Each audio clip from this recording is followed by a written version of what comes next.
Why, hello there. Oh, Nelly. So, I kind of wanted to chat with you guys about kind of the differences of what my job is now versus kind of what it was before working in retail. I'm getting ready for work now, and I don't know. There are just a lot of different protocols, and it was really intimidating my first day back. And I guess I just wanted to talk to you guys about just kind of how things are now. And I apologize, I haven't been able to make as many videos. I'm so tired. This is my first sip of coffee. It's actually kind of cold because I've been trying to get everything done.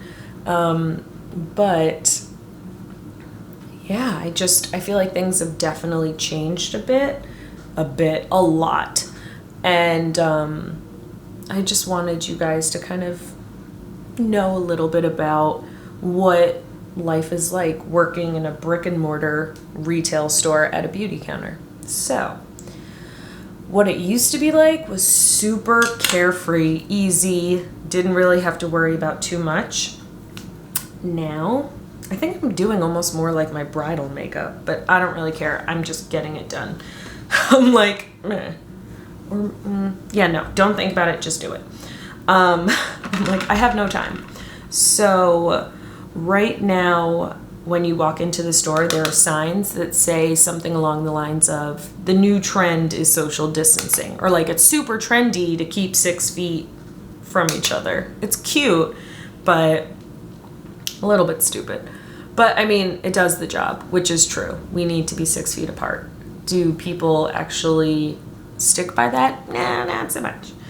But I think it's great that they're all over the store. There's also signs that show you how to wear your mask, and that to be in this store, you need to wear a mask, which I also appreciate.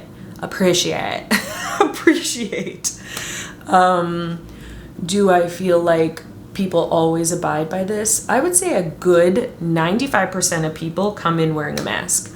I would say a good 90% are fully covered the way they're supposed to, nose and mouth. And I've had to, ask people politely, can you please put your mask on to cover your nose? And there are people who just don't, it's a language barrier, so I just have to kind of tell them, okay, well, can you stay back a little bit? And it's so awkward. Oh man, that'll never not be awkward. So, trying to decide I'll just keep it kind of simple, not too sparkly. But then there's the matter of testers. If you see a tester out, please don't stick your hand in it. You can, but there's nothing in it anymore. I don't know why people were doing that to begin with. You should always ask someone because it's kind of gross. But we had to empty out all of our testers. We had to throw away anything that was used and put out new testers. So technically you can touch like the lipsticks. They're all brand new, but we don't want you to, because if you do, we're going to have to throw it out. You're not supposed to touch any testers whatsoever. Basically, we have now a whole system based on both my retailer and the CDC guidelines where I'm not allowed to touch any tester, like any makeup, neither are the clients. If you want to see something, we'll take a face chart and we will swatch that color for you. No problem. I understand how frustrating it is because your skin is not computer paper white, but you will kind of get the gist of what the color will look like. I will also happily make you multiple samples. I don't want to say there's no limit because people will come in and absolutely abuse it, but there is almost no limit to how many samples I will make you because I want you to get the right color. However, I'd like to think that the reason you're coming in is because you know that I've been doing this for years and years before the pandemic and touching faces and everything, so I know what I'm doing. So I can basically say to you, yeah, before this, I can look at a full face and say, oh yeah, you're definitely beige 30. So just by looking at you, even with this covered, I can get the gist of it, but I get it. Like, I'll still make you a sample of beige 30 and beige 40 and beige 32. Like, it's totally fine, so that you can try it safely at home. And in order to make that sample, I have to sanitize the jar. I have to obviously sanitize my hands, put tissues down on the counter, and then take a sample, like a tester, from a certain area where we keep them, which are totally clean, and sanitize that bottle first, then put the product in the jar, then close it, put it in a bag, and then put it on a tissue, slide the tissue to you, go back so that we're 6 feet apart, and then I will be able to give you the green light to take it. I mean, it's a lot of work. It's very different now, but it's all for your safety and my safety. So, I mean, things are definitely very different, but it's all for everyone's benefit. It is very frustrating to some clients who it's their first experience and they just want to touch and play and they're so happy to be outside and they get to kind of be in their happy place. Trust me, I know. Especially when there's a product that you've been waiting to see and then it's like, okay, well, where is it? And I have to take it out and they're like, can I touch it? And I'm like, no. It's so difficult, man. Like, I had the same exact experience and I want to touch and play and I can't. So it's not like we're doing it behind the scenes and it's like, haha, they can't touch it, we can. We're not allowed to touch anything. We're not allowed to spray any fragrances, even on ourselves. Like, we're in the same boat as you. So it's all very, very frustrating for everyone. And all I can really do is send you home with as many samples as your heart desires in hopes that you'll find your perfect product. And you can obviously come back in or you can give me a call and I can send it to you, whatever is easier. When it comes to fragrances, you will notice that there are no fragrance bottles out because, for the obvious reason, no one should be spraying liquids out. I have to turn my back from you, spray a blotter card, then put tissues down after all of this previously, obviously, sanitizing my hands, and then put the blotter card on the tissue, slide the tissue to you, make sure I'm 6 feet away from you, and then you can take the tissue. I mean, it's a lot. I went to like this whole introductory thing so that I can know every single step of how to do this properly. So it's not like, oh, okay, she kind of knows. No, I know exactly how to do this, and you're going to have to trust me that it took a long time to learn these things, and I just need you to trust me. So it's a lot. I can't stress this enough. It's a lot. It's frustrating for everyone, but we just want you to be safe, and we want to be safe. So yeah, it's just a little tricky, but it's a learning process that we're all going to get better at. So, man, I just feel so bad because I have some clients who are the sweetest angels that have ever graced planet Earth. Oh, no, I have primer. And they just are a little bit more mature in age and they just don't understand why they can't just come in and have me do their makeup like normal.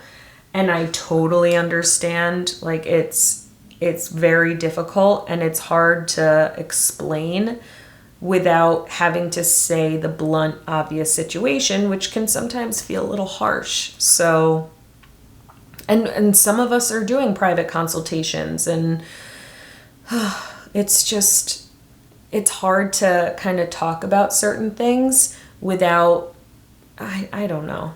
It's just the whole situation is very touchy. So you just have to know how to approach it with certain clients. There are some people who make little mistakes by habit, which is totally understandable, and no one will yell at you. No one will be nasty. Like, we're all learning together. I spoke to a coworker and who's been there longer than me, and in the sense that I've literally been at work, this is my 5th day going back. but she's been there for a few months, and she had a client who was touching products, and she said, you know, do you mind not touching that for your safety? And she was like, oh, I'm so sorry. And then a few minutes later, she touched another product, and she was like, oh, I'm sorry, you can't touch the products. And she's like, oh, I'm so sorry, I did it again.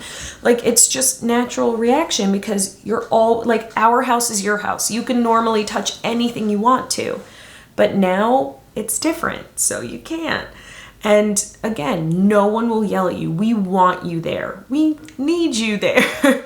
So it's gonna be a learning experience for everyone. But just please feel free to ask any questions whatsoever.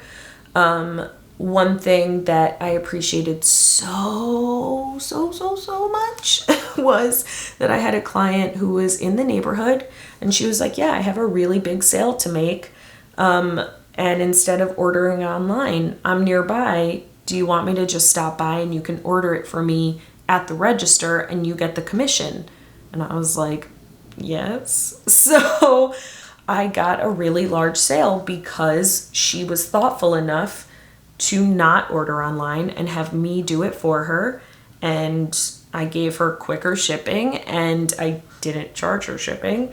And I mean, it was a win-win. And it's like, it was so thoughtful and so kind. And I just felt like, okay, like in this time, it makes a big difference for me. And it didn't do anything but help her. And it was just so nice of her. So long story short with that one, if you have someone that you normally used to shop with, give them a call. Instead of just going and clicking online, maybe just look out for someone and just be like, hey, like, are you still working in the store? Can I give you my business, as opposed to just shopping online? Like, it makes such a big difference for us, and it's a really nice thing to do. Or even, I know it's annoying, but if you call a physical store and say, hey, I need to order something, is there anyone at that counter or that section of the store? And just say, I want to order this. Can I give you my business? Like, it's such a nice thing to do, and it helps out that person. Otherwise, literally, your sale just goes to a company as opposed to a salesperson, and it just makes a big difference. So just food for thought. It's a nice thing to do. But yeah, that was really, really nice of her.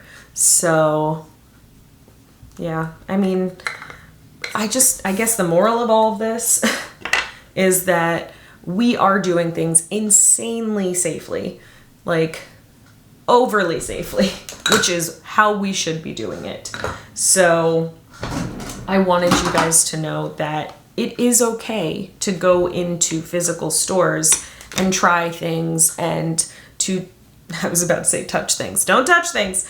But to look at things and to ask for help and to, you know, not necessarily be glued to a laptop, because it does help out those people. And like, I'm fortunate enough to not be in dire circumstances, but you know, there are some people who are working and our hours are cut, so it's not what it used to be, but there are some people who are in much more dire circumstances than I am, so they really need this. So when you can help, it's a really nice gesture to just go into a store or even just call the store and give them your business versus just shopping online. So I don't know. I just think it's a nice thing to do.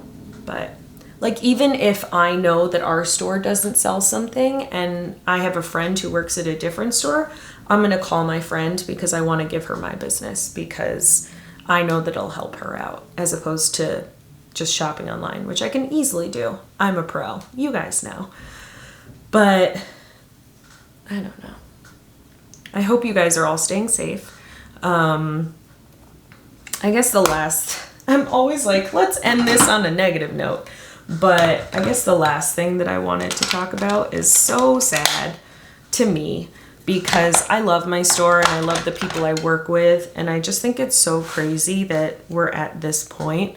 But unfortunately now, because our store has been looted as much as it has been, we now have to, at the end of the night, the people in accessories and handbags have to lock up the expensive handbags because so many people have been coming in and just stealing, and it's just like a temptation to have these expensive handbags in the windows.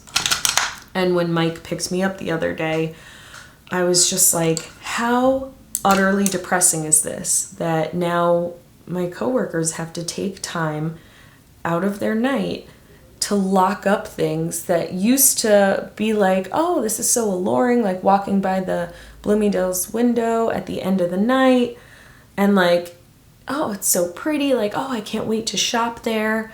And now it's like you pass it by and it's more like, oh, well, so weird, the store is empty at the end of the night because you can't have those nice things in the window because people will be tempted to loot and steal.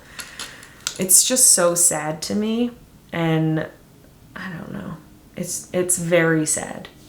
So it just reminds me that this is a different time, and there's looting, and now we have to wear masks all the time, and you know, people are just in a different mindset, and it's just, it doesn't feel, I know it's real. Like I always say, it doesn't feel real. I know it's real now. However, it doesn't feel good. So I'm definitely not the happiest with this new reality that's going on. However, I feel like the way that we're handling it is the best that we can. And it is a nice feeling to start seeing people coming back and seeing people who I really care about having their jobs. But at the same time, I have a lot of friends that unfortunately did not get their jobs back. And it sucks. And this whole situation, it's terrible. But I guess it is what it is.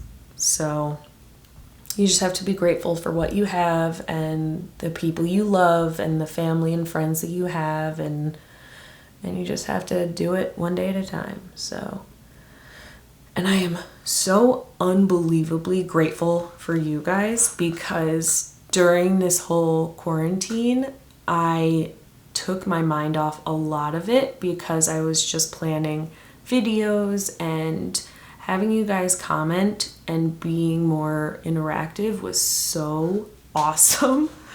And it was just such a nice experience to have even just a teeny tiny audience. But I am so grateful for you guys. So thank you. All right. I have to get to work. Oh, I forgot to wear my rings the other day, and I actually bumped into like 4 of my clients, and they're like, did you get married? And I was like, yes, but you can't tell because I forgot my rings. I was so annoyed.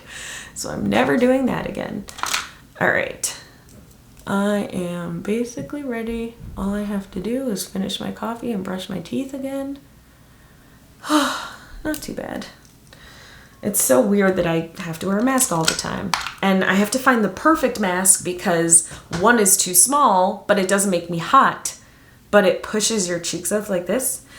And then one is too big, but it's too big so your breath is like constantly blowing on you, so I'm really hot from it. These are different problems. Thank you so much for watching. I just got mascara under my eye, which is very annoying. Please don't forget to subscribe, hit the notification bell if you want to be notified, and like this video if you liked it. And thank you again for just being here. Have a wonderful day. Bye.